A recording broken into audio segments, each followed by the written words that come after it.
Fadikom thakchil lage. Almost lower man. What's up, people? Johnny here again. I got the Amway product. I got the Thari Evoco. Sigi Amway Queen. Nice. Makogi cookware set. I tell you. Sigi say habit tonga.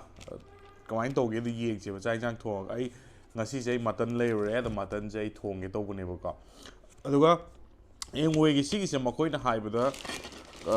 cannot we have. Zero oil thong we have got. Tau should all the thong we have.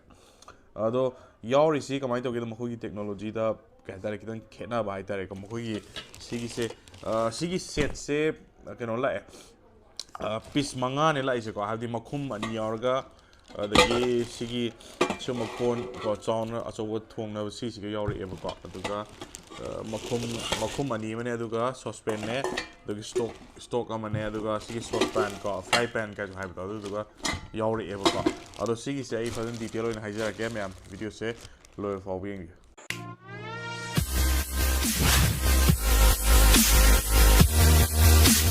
okay kitang technical specification dai si kitang haija ram ge ai chak kana hinjang thong ba hog dringa da ka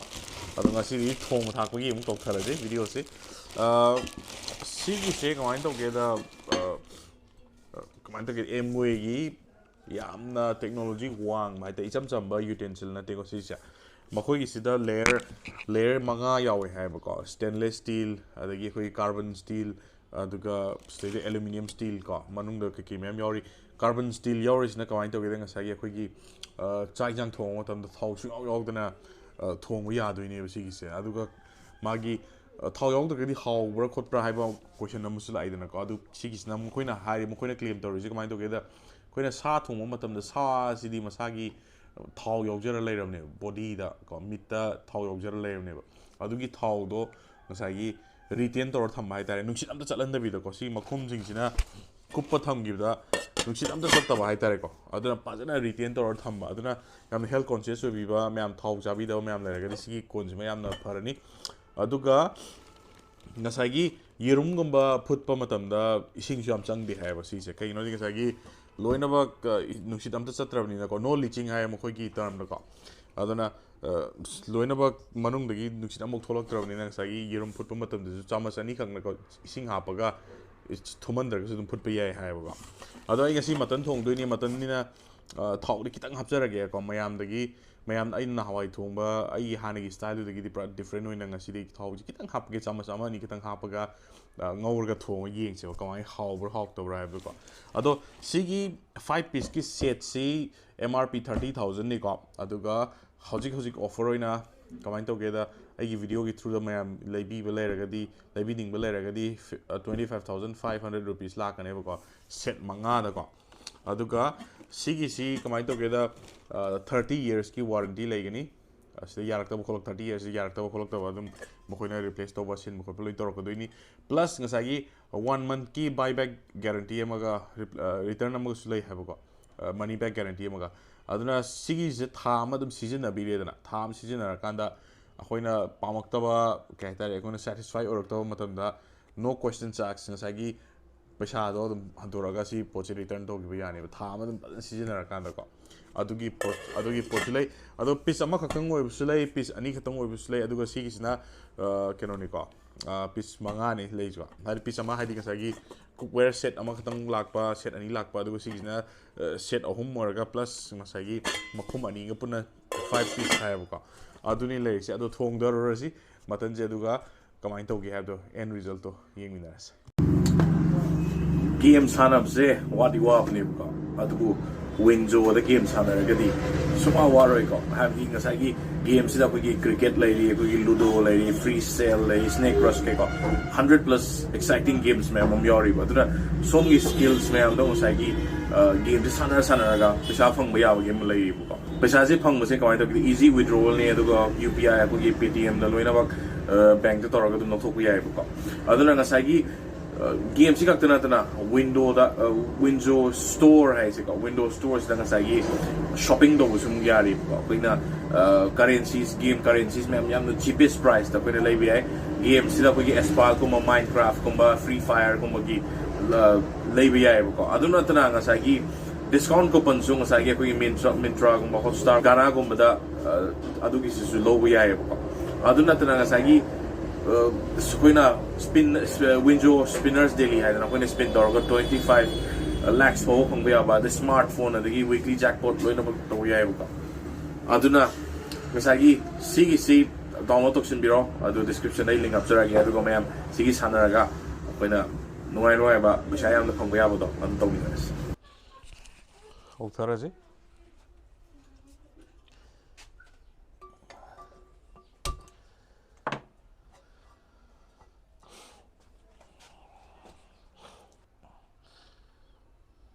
thao ji sama sani ka tang hap ke ka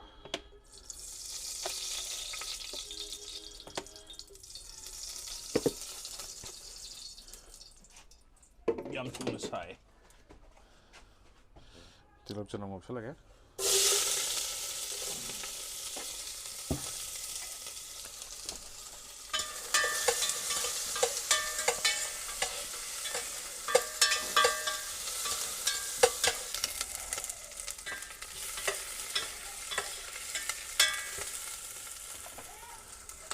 mutton hapage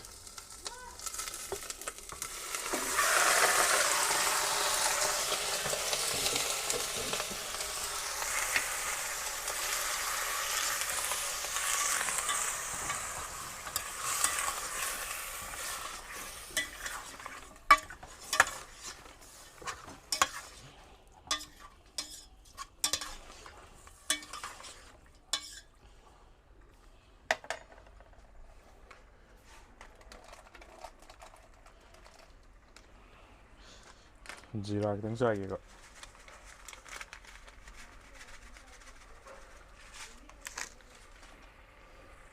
मसाला सु याम थाकते video तो उसे बको हाउ येंग सी मसिगी utensil सी वाइना Amway से कमाइन तो गे तो येंग सी अदा आइना सुम हाइपेन नोटिस तो द मैम सु येंग बिउ का नप करे सिगी मखोम जे माइन तक थादा बदा मैखु कनो थोलक्ति वेपर अमा बक थोकति बिसी अदम ट्रैप तौरगा प्रेशर कुकर की टाइप कुक तौब सिनसु ओरमनी मखोइना हाय मोइना के क्लेम तौबदा अखोई वेजिटेबल ओइगेरा अदगी क्या तारे मीट ओइगेरा एनीथिंग सिदा थोंगो मतम मागी न्यूट्रिएंट अम तो मांग दे लोइना बक ट्रैप तौर लई है बको अदना लेरम दोसु माले कइनो दिसदा मैखु क्या तारे मनी नम थोलक दियो सिस अद याम थुना सु मुल है मयामना chicken को मसा को मथों at least 45 minutes 1 hour चंग तो सिदा दम half time दम पुखाय दम दोइन है बका दसी मटन जिस याम थुना लो दो माले येंगसे थुम गिदा थक्सन गे याम मागी मिट चंग न बको थुम गिदा थाके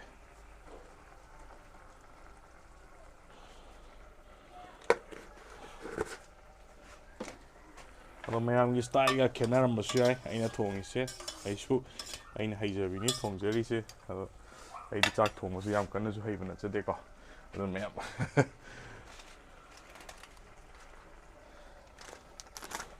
मटन थोंबसिमा यामना धनिया पाउडर खितंग चाइबोनिको मटन थोंबसे अहिबा मैम लैबनी मुस्लिम इचिन नाउनगा थोंबदि फजना हावे मखोई थोंग खुथोंजे अखोइना थोंगदा ताव सुंगा यादे मखोम अमु खुंजनगे अदुगा अमु गाइसी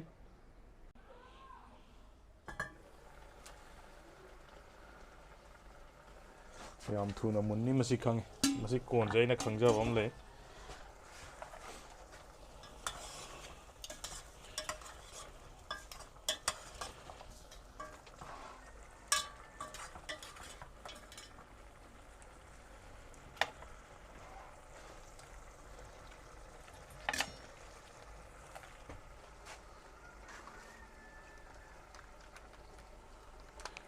cumin powder kita hapke ko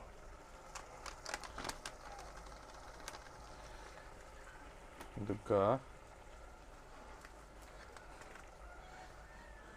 chicken masala khitang na hake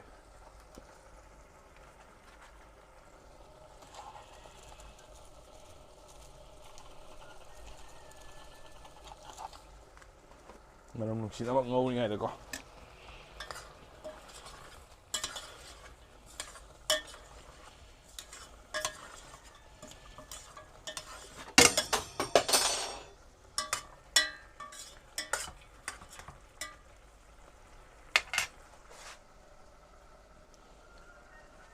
makom ongkom jansi yam thuna munna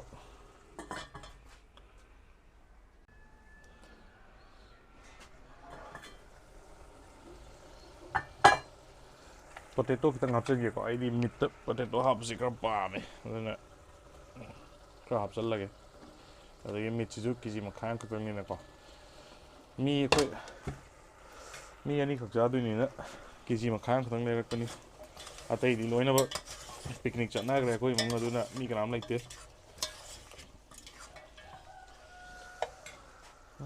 chili so hapsal lage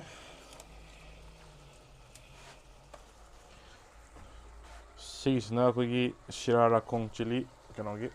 우클기가 시기제 스모키 플레이버 오르가 얌나 테스트도 미트디 얌 짜나 바이터 시라라콩 칠리스 아나 우모로콤 타크세 사베 와네 하우디 하이 우모로케도 아이 퍼스널 테스트디가 시기 시라라콩기 칠리즈나 베스타야 미트디 시대나 사한게 하기디 우모 엄마가 좀 합전 먹어 Ado ai di mo asab si kya pam de aduna sirakong chili se pis manga pis tarong mo tenay thais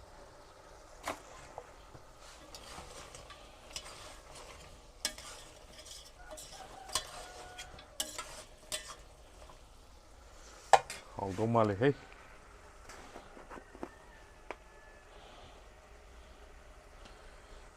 ya napsan ka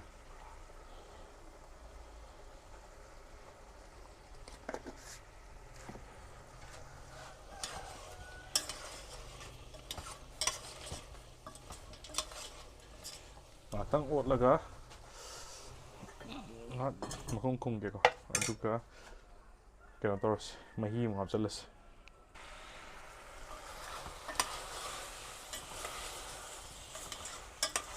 mahi hapsal lage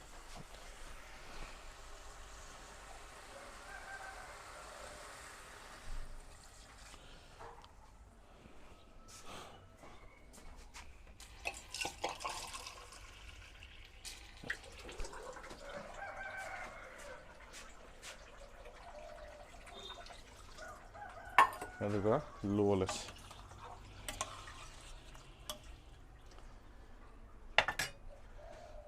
minutes among do lagi aduga among yengs bazar he mkhon gazi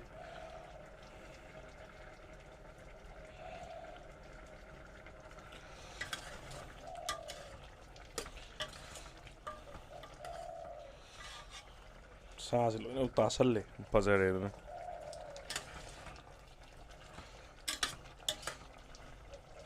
नहीं जो company का तंग hockey बनी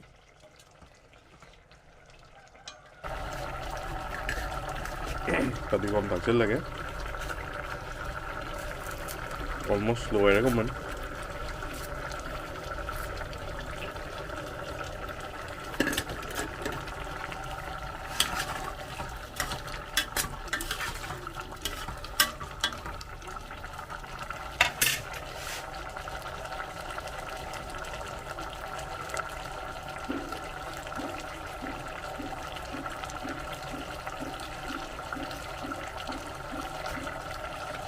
color is it?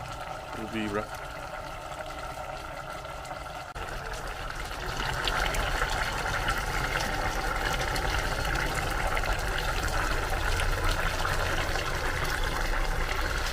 और नहीं है बस लगे मैं ही चुकांगे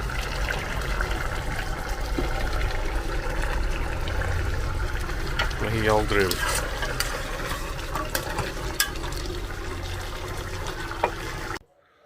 오늘에 크래피스 떡에 마삭 보세요. 이제 통들이 좀 해야 되잖아.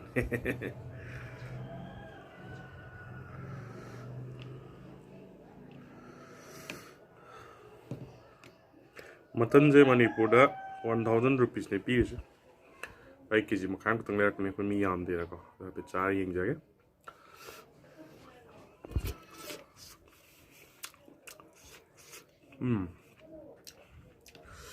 Yes, sai thong de heb jane. Pangai jan man te ko how it sing.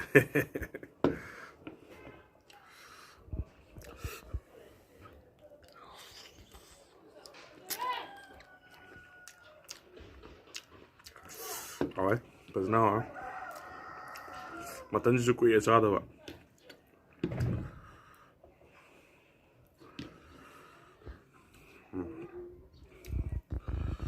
Ai di mingola cha kom iloi.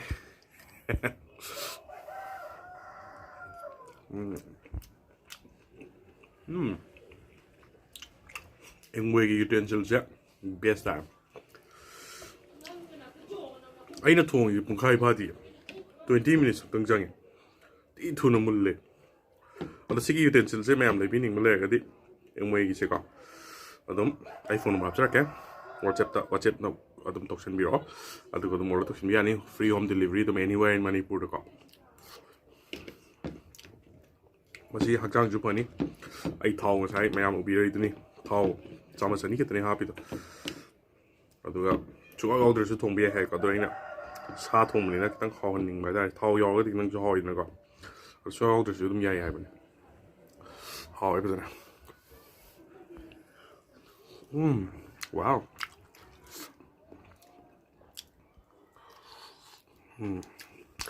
비디오 줄로 신자게 thank you so much